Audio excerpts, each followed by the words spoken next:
No jersey is available for the Vegas Golden Knights. So here's what I did.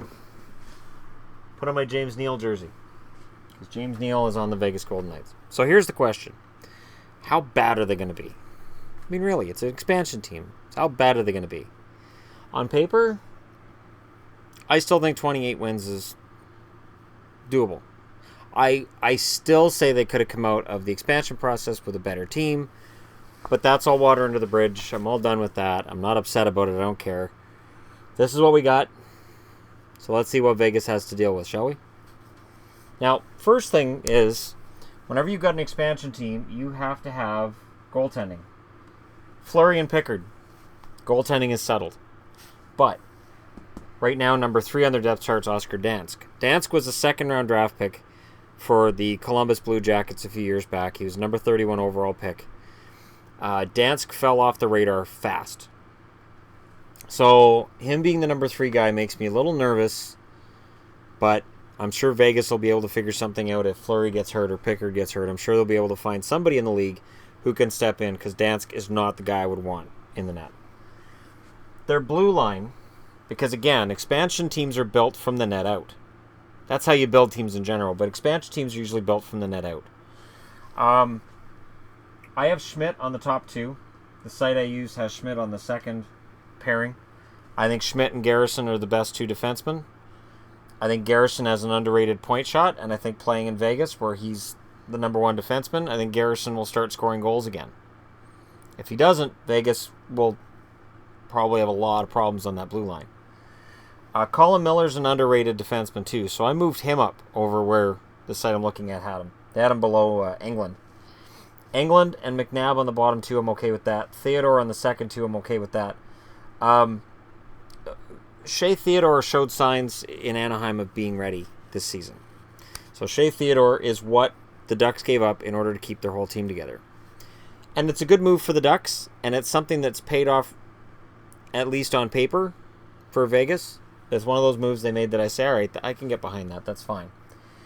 So I'm okay with their defense. I think John Merrill's their number 7, and I think Lucas Biza either gets moved or Colin Miller gets moved. Because Biza took a lot of crap in Vancouver, but he is not a number 8 defenseman in the NHL. He should have a job in the NHL. There has to be a team with an issue at the number 6 defense position that Lucas Biza would be an upgrade. The problem is cap hit. You have to find a team that's willing to take the cap hit, so Vegas may have to just eat part of the cap. And then it should be not a problem. But again, Vegas is eating cap on players. I don't get it. So first line, I'm going to tell you again, the site I used had Marchessault on the right wing. No. That doesn't work because they had Shipachev, Eakin, Carlson, and Leipzig as the 4 centers. That is one hell of a weak center spot. So I moved Marchessault to the middle with Shipachev, spelled Shipachev. I've seen it spelled both ways, without the Y-O and an E instead. And I think when he comes over, I think it'll be an E instead of the Y-O. But whatever, it doesn't matter. Riley Smith and Marchessault, natural chemistry from Florida, good move. James Neal on the wing, can't be a bad move either. This is a line that should be able to score. This is one instance where, because they're an expansion team, you put your 3 best players together on the first line, because you don't have the depth to play around with it. Their second line isn't bad. They signed Haula for a long-term contract, so they believe in Haula. I think Eric Haula is going to be a key guy for them. They signed Shipachev for $4.5 million a year for 2 years, so he better be good. And David Perron, who I think is underrated. I honestly think St. Louis is going to miss David Perron more than Blues fans think they. I haven't seen Blues fans talk very much about losing Perron. I've seen Blues fans talk about, we didn't really lose anything in the offseason, and all I think is, yeah, but you lost Perron in expansion, and now you have to go a full year without Shattenkirk. And, those are changes. Those are subtractions. And I think Perron's a good forward. So in terms of their top 6, I think Vegas is in okay shape. I do. I wouldn't put them ahead of any team in the West in their top 6, other than maybe Vancouver. And all of it depends on this guy right here. If Shipachev is another Roman Cervenka or another Fabian Brunstrom, if he's another guy that comes over from Europe and it just doesn't work at the NHL level, Vegas is going to have an extremely long year. And that 28 wins is a pipe dream. Because they're not paying him $4.5 million to score 10 goals and 40 points. No, they're expecting a big year from this guy. Lindbergh I put on the third line. He was on the fourth line on the side I used. Bellemare was on this third line. There's no way. Bellemare doesn't belong on the third line. Lindbergh does. I have Lindbergh, Eakin, and Tuck. Tuck was projected to be in the American League. I think Tuck at least starts the season with Vegas. Remember, Tuck is the guy that they acquired from Minnesota, in part so they wouldn't touch any of Minnesota's core players they didn't want to lose. So they believe in Tuck. On whatever level, Tuck and Holla are worth it to them not to take a guy like Dumba. So at least to start the season, Alex Tuck has to play. Unless he has an absolutely brutal preseason, which nobody can predict, because I know he may not have looked good for Minnesota last year when he came up. He's young. He's got time to turn it around. A lot of time to turn it around. And now he's on an expansion team, so there's no pressure. Fourth line is tough, because you have Bellemare, but Carrier's down there too. Carrier played well for Buffalo. I could see Carrier knocking Bellemare out of there. Carlson or Leipsic. Carlson played really well last year, but Leipzig's been sitting in the minors and waiting for his opportunity, and this is it. Polkanen or Nosek. Nosek was a really surprise pick from Detroit. They picked him for a reason. So I think he'll get a shot. We'll see. And Polkanen, is he ever going to make it? Is the question.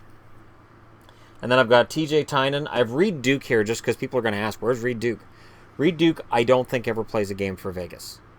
He was their first signing, so he's a name. Everybody knows who he is because first ever Vegas Golden Knight. I don't think he plays a game for the team. He was just the first contract they signed. I think he's American Hockey League bound, and I think he'll be quite happy being down there and being known as a trivia answer to who was the first Vegas Golden Knight. And I've got Paul Thompson there. Thompson played some games in the NHL last year. So Thompson could bump both Polkanen and Nosek. And I have Cody Glass here. He's technically a center. As a rookie, I could see them moving him to the wing, especially with Bellemare down here. And if Tuck falters, I could see Cody Glass move to the wing. So it's a half-decent team. I mean, obviously, I'm predicting them to finish 8th in the Pacific. But here's the question. Can they beat better than Colorado? Maybe. Fleury has to play out of his mind. Or Pickard has to play out of his mind. Pickard might. Calvin Pickard played very well this past season for Colorado. His stats weren't great. His stats from the year before were really good. Pickard's a good goaltender. And I said that before the expansion draft. I could totally see Pickard coming back to haunt Colorado in those straight-up matchups between the two. And either they're going to play each other 3 or 4 times. I haven't looked at the schedule. It's probably 3 times they play each other. Pickard plays all 3 games if I'm the coach. And the coach being Gerard Gallant means he'll get the most out of this team. Gallant should not have been fired by the Panthers, but Vegas will take him. They're happy with him. And here we are. There are wild cards. Griffin Reinhart could be a wild card, but I'm not betting on it. Clayton Stoner, I'm not betting on that either. Stoner goes to the minors. I can't see anybody claiming him on waivers with his cap hit. I think Reinhart ends up back in the minors too. And we're all anxious to talk up guys going to an expansion team. We're all anxious to say, well, this guy is going to have, a bounce back now because he's on an expansion team. So he's going to get this great opportunity. Not necessarily. Think about it this way. So Brandon Leipsic goes from a situation where he's on the outside of the Toronto lineup to maybe being on an expansion team lineup. Nosek, 11 games for Detroit last year. Maybe he plays, maybe he doesn't. Maybe Polkanen knocks him out. Polkanen has had numerous opportunities to make the NHL. Maybe he does, maybe he doesn't. John Merrill, struggling to get into the lineup for the Devils. Now he's going to struggle to get into the lineup for Vegas. Getting picked up by an expansion team doesn't mean you're going to get more ice time. In the case of Lucas Spiza, it means you're going to get less, if you get any at all. And he was good for Vancouver last year. He was of the 2 Canucks games I watched, he was probably the most consistent defenseman in those 2 games. And he was popular. He was always talking to the refs. He was always talking to his teammates. To me, it looked like he was a very well-liked guy. So, Vancouver's going to miss him, and I think somebody will pick him up if Vegas takes some of the cap hit. I know there was rumors they were looking to get rid of him. One of the reasons that I saved Vegas for near the end is because I don't think they're done dealing, but I don't know that they've got any dance partners right now for the pieces they've got. Once we get into training camp and guys start getting hurt during the preseason, we'll see the market pick up for a couple of these guys. But this lineup is probably the way it's going to look. But it's going to change a lot. So if you're a Vegas fan getting into the NHL, this lineup is good enough to be competitive. It's good enough to score some goals. Riley Smith, let me take a look here. Riley Smith can score 20. Marchessault can score 20 to 25. Neal's good for 20. Perron should be good for 15. Shipachev, they're paying him too much not to score 20. Haula, I think 15. So 50, 70, 95, Hamburger, 115 goals between your top 6. It's pretty good. Now, the offense after drops off the map. So this is not a team that's going to roll 4 lines. You're going to see these top 2 lines being heavily leaned upon. On special teams, if Tuck is able to perform at a higher level, if he's able to skate fast, Tuck will get power play time. But that top 6 is going to make that decision. And then it's going to be a matter of if Garrison can score 10 goals on the blue line, and he's done it before. So, you know, as crazy as it may sound for people who've watched him the last few years, he can do it. And there will be careers that are rejuvenated by being in Vegas. So why not Garrison? I like Garrison in Vancouver. I just didn't like his contract.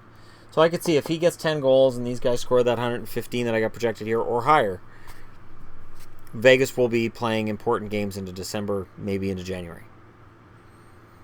So, yeah, there's not really a whole lot else to say. The defense and the goaltending are going to do a lot. Yes, this team's going to play the trap. Gerard Gallant's going to get the most out of it, and I really don't think this is necessarily going to be the way it ends up. If Cody Glass has a really good training camp, and I don't think Glass is set for... I don't see anything here about him going to NCAA. So, but I mean, he is 18, and I don't have Suzuki on the board because I think they might give Glass a shot, but Suzuki's got to stay in juniors another year. So, Glass might make this lineup. If Glass makes it... Let's say that Cody Glass makes this lineup. And Glass is good enough right now to play third-line center and bumps Eakin down and Carlson gets bumped over wherever. They not only then have a competent center position for an expansion team, they actually have a good center position. So if Glass is ready to go, and if he can surprise in training camp and get himself into this number 3 spot, Vegas is set at center for a while. I'm not a big fan of Cody Eakin. Anybody who knows the most watched video on this channel, the Eakin hit on Lundqvist, but I'd never been a fan of Eakin's before that either. I remember when they got him out of Washington, I was like, oh, Cody Eakin, awesome. And I never got away from that reaction. I never felt that, I don't know, I've never been a big fan of his, so if Vegas can bump him down the depth chart, I think that shows they're stronger than most expansion teams. I think this is a damn good expansion team. But it is an expansion team. It's going to struggle. It's going to take a while for it to gel. And we'll see how that works. One half of the season, whether it's the first half or the second half, they're going to be good. I actually think it'll be the first half, the excitement, the new team, the new feel, some of these guys getting off to great starts. And then I think they'll tail off in the second half. But it could easily go the other way. Let me know what you guys think in the comments section below. Hit like and subscribe if you're browsing your way through. And if you're a Vegas fan, that's your team. Let me know what you think in the comment section below, and I'll talk to you again soon.